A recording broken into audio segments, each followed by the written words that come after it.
Sushant Singh Rajput case में drugs angle के जुड़ते ही बॉलीवुड के बड़े बड़े सितारे रडार पर हैं।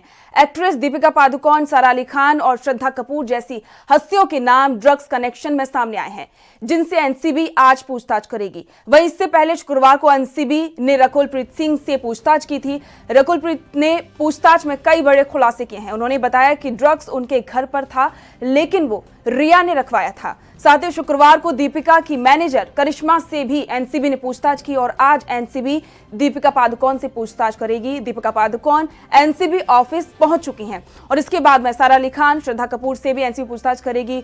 और इसी के बाद में लगातार बहुत सारे सवाल हैं एनसीबी के पास में, जिनके जवाब वो इन तमाम हस्तियों से ढूंढेगी। और इसी के साथ में सिर्फ एनसीबी नहीं बल्कि देश भर के कई लोगों के मन में सवाल है कि आखिरकार ड्रग्स के एंगल में और किन किन के नाम शामिल हैं।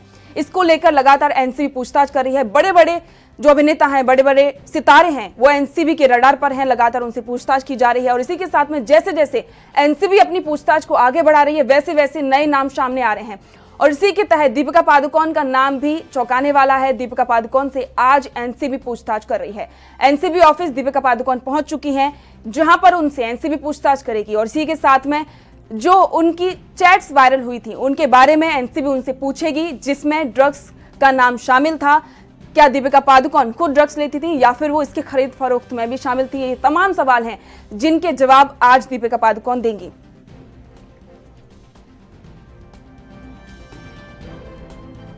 आपको बता दें कि जब से सुशांत सिंह राजपूत केस में ड्रग्स का एंगल जुड़ा, तब से लगातार एनसीबी पूरी तरीके से एक्टिव है। वो लगातार पूछताछ कर रही है, बड़े बड़े सितारों से पूछताछ की जा रही है। और जब रिया चक्रवर्ती की इसमें गिरफ्तारी हुई थी, उसके बाद से रिया ने कई बड़ी हस्तियों के नाम लिए थे, जिसके बाद एनसीबी ने पूरी तरीके से छानबीन करके उन सभी हस्तियों को समन भेजा। और इसी क्रम में दीपिका पादुकोण से भी आज एनसीबी पूछताछ करेगी। इसके बाद में सारा अली खान से भी पूछताछ होगी। मुंबई से हमारे संवाददाता सत्यप्रकाश सोनी हमारे साथ लाइव जुड़ चुके हैं। सत्यप्रकाश, आज जो है बड़ी पूछताछ होने वाली, दीपिका पादुकोण से आज एनसीबी पूछताछ कर रही है। दीपिका पादुकोण अभी एनसीबी ऑफिस पहुंच भी चुकी हैं। अभी नया क्या अपडेट सामने आ रहा है? जी पूछा, देखिए आज एनसीबी की जांच में सबसे बड़ा अहम दिन माना जा रहा है। जिस तरह से 3 अभिनेत्रियों को जो है एनसीबी ने दफ्तर बुलाया है, तमाम पूछताछ जारी है। दीपिका पादुकोण आपको बता दें कि पहुंच चुकी है, करीब 10 मिनट पहले ही वो अपनी एनसीबी दफ्तर पहुंच चुकी हैं। जिस तरह से तमाम मीडिया का जमावड़ा, मुंबई पुलिस की सुरक्षा उनके घर के बाहर लगाई गई थी, लेकिन उसको जो है चकमा देते हुए दीपिका पादुकोण देर रात ही होटल में ठहरी हुई थी। होटल से डायरेक्ट जो है एनसीबी दफ्तर पहुंची है। तो जाहिर तौर पर एनसीबी के सामने आज दीपिका पादुकोण को तमाम सवालों का जवाब देना होगा। जी, जिस तरीके से बहुत सारी हस्तियों के नाम सामने आए इस केस में, अब आपको क्या लगता है कि क्या दीपिका भी किसी के नाम ले सकती हैं?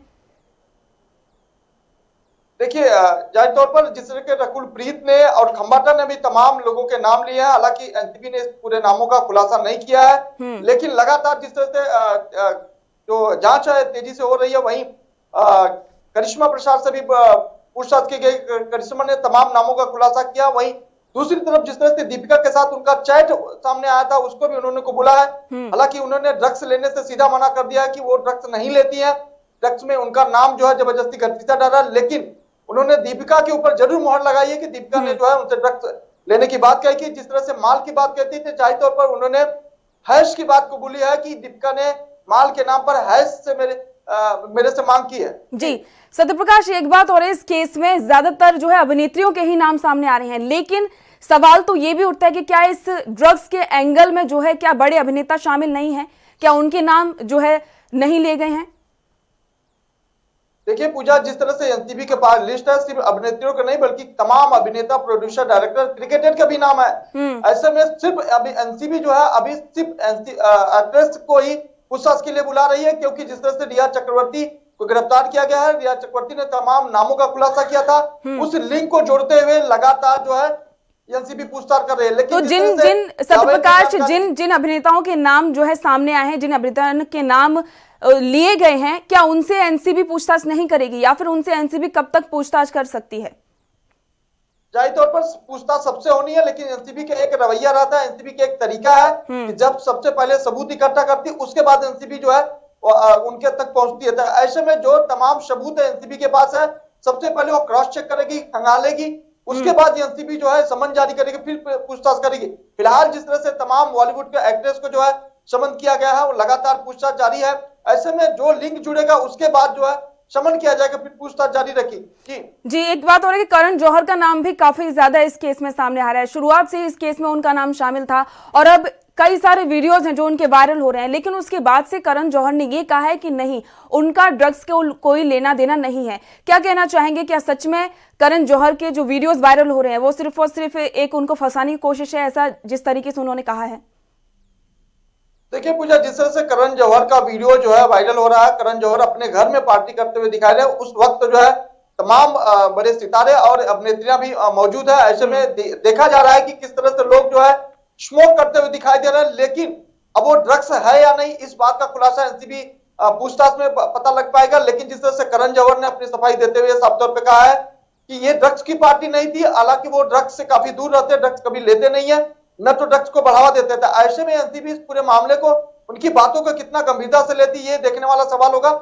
लेकिन एनसीबी जरूर करण जौहर को जो है अपने सामने पेश करेगी। लेकिन जिस तरह से करण जौहर की ही कंपनी के धर्मा प्रोडक्शन के जिस क्षितिज को जो है पूछताछ के लिए बुलाया गया था, उनके घर से भी मैरिजुआना जब्त किया गया था। जाहिर तौर पर कहीं न कहीं शक जो है बढ़ता जा रहा है। ऐसे में यह भी बताया जा रहा है कि क्षितिज की गिरफ्तारी भी आज संभव है। जी, जिस तरीके से दीपिका से आज पूछताछ हो रही है सत्यप्रकाश, उसको लेकर कई सारे सवाल भी सभी के मन में हैं और सभी को लेकर कई सारे लोग हैं जो उनके समर्थन में हैं, लेकिन बहुत सारे लोग उनके समर्थन में नहीं है। वो कह रहे हैं कि नहीं, दीपिका पादुकोण भी इसमें शामिल है। आप क्या कहना चाहेंगे कि जिस तरीके से जो चैट्स वायरल हुई हैं उनमें कितनी सत्यता है? देखिए पूजा, दीपिका पादुकोण के कम से कम 2.5 करोड़ फॉलोअर्स है, लगातार जो है उनको फॉलो करते हैं। दीपिका पादुकोण युवाओं का एक आइकॉन है। दीपिका पादुकोण अगर कुछ करती है तो युवा उनको फॉलो करते हैं। इस तरह से दीपिका पादुकोण का ड्रग्स मामले में नाम आना कहीं न कहीं युवाओं के लिए निराशा है। हालांकि लोग विश्वास नहीं कर रहे हैं, लेकिन जिस तरह से उनका चैट सामने आया है, तमाम जानकारी करिश्मा प्रकाश ने एनसीबी को दिया, तो जाहिर तौर पर दीपिका की मुश्किलें कम नहीं होने वाली है, क्योंकि दीपिका को के सामने जो है एनसीबी तमाम सवालों का जो है ढेर आज खड़ी करने वाली है, लगातार पूछताछ होने वाली है। ऐसे में माना जा रहा है कि दीपिका के अलावा तमाम सेलिब्रिटियों के जो है नाम खुलकर आज सामने आने वाले हैं। जी, जिस तरीके से अभी उनके साथ में, जैसे कि हमने देखा था कि लगातार रणवीर सिंह भी उनके साथ में मौजूद आए थे, वो पूरी तरीके से उनके सपोर्ट में मौजूद आए थे, लेकिन अभी तक उनका ऐसा कोई बयान सामने नहीं आया। क्या कहना चाहेंगे? देखिए, उनके पति रणवीर ने साफ तौर पे एनसीबी से ये कहा था कि दीपिका को घबराहट होती है पूछताछ के दौरान, उनको डर लगता है, ऐसे में उनको साथ रखा जाए। लेकिन चूंकि बड़ी एजेंसियां हैं, इस तरह के जांच के दौरान जो है किसी को भी साथ में रखना कानूनन सही नहीं माना जाता। इसलिए एनसीबी ने जो है रणवीर सिंह के जो बयानों को जो है नकार दिया है, उनको साथ नहीं लेके जाया गया है। जाहिर तौर पर आपने देखा भी होगा वीडियो के माध्यम, दीपिका पादुकोण अकेले एनसीबी दफ्तर पहुंची है, उनके साथ एनसीबी के और पुलिस के अधिकारी हैं। वही दूसरी अहम बात है कि मुंबई पुलिस की एक महिला अधिकारी भी उस वक्त मौजूद रहेगी। जैसा कि रिया चक्रवर्ती ने कोर्ट में ये कहा था कि उनसे जब पूछताछ की जा रही थी उस दौरान जो है कोई महिला अधिकारी नहीं थी, इसलिए उनके ऊपर दबाव बनाया गया था। लेकिन उसी को ध्यान में रखते हुए एनसीबी इस बार मुंबई महिला अधिकारी को भी साथ में रखी है, जिससे दीपिका पादुकोण खुले तौर पर, सही तौर पर पूरी जानकारी एनसीबी को दे सके। सत्यप्रकाश, ये भी बात है कि जिस तरीके से एनसीबी पूछताछ कर रही है, सबसे पहले उन्होंने एनसीबी ने पूछताछ की थी रिया से, उनके फैमिली से, और इसी के साथ में जो सुशांत से रिलेटेड जितने भी लोग थे उनसे पूछताछ की थी। सबसे पहले एक एक करके पूछताछ हुई थी और बाद में उन सभी को आमने सामने बिठाकर एनसीबी ने पूछताछ की थी। और अब जिस तरीके से जो बॉलीवुड के सेलिब्रिटीज हैं उनसे भी पूछताछ कर रही है, तो क्या ऐसा हो सकता है कि एनसीबी सभी को आमने सामने बिठाकर पूछताछ करे? देखिए पूजा, कल जो है रकुल प्रीत और करिश्मा प्रकाश से जो तमाम पूछताछ हुई है, 7-8 घंटे पूछताछ हुई, उन्होंने तमाम बड़े खुलासे किए हैं। चैट को लेकर भी उन्होंने कबूला है कि दीपिका पादुकोण के साथ जो है उनका चैट सही है और उन्होंने किया है। हालांकि ये भी जानकारी करिश्मा ने दिया है कि दीपिका का जो चैट ग्रुप है वो दीपिका पादुकोण खुद उसके ग्रुप एडमिन है। ऐसे में क्वान कंपनी के जो टैलेंट मैनेजर है जया शाह और करिश्मा के साथ दीपिका के तालमेल काफी लंबे समय से रहे, काफी लंबे समय से वो लोग एक साथ काम करते हुए नजर आ रहे हैं। ऐसे में जिससे तमाम जानकारियां करिश्मा ने एनसीबी को दिया है। अगर दीपिका पादुकोण इन तमाम जानकारियों को लेकर झूठ बात करती हैं या पूरी जानकारी सही से नहीं देती हैं, तो जाहिर तौर पर दीपिका का सामना आज करिश्मा से भी होगा। बिल्कुल जी, सत्यप्रकाश, बहुत शुक्रिया इस जानकारी के लिए। देश दुनिया की खबरों के लिए एएनबी न्यूज को सब्सक्राइब करें और बेल आइकन दबाएं।